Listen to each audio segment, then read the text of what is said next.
When they talk about gender of pins and connectors, it's the pin that drives the gender determination. It's not the connector. Right, because that confused me with BNCs.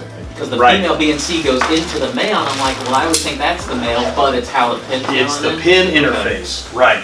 So a pin is a male gender. A socket is what the pin goes into, and that's considered a female gender, regardless of how the connector itself interfaces with the other half of the connector. It's the pins that drive the gender of either side. There will be a visibility hole drilled in the side of the pin on the end where the wire goes.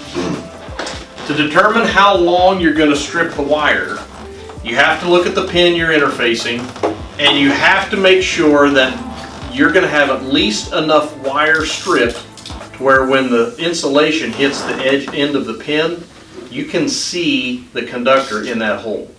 That's the minimum standard.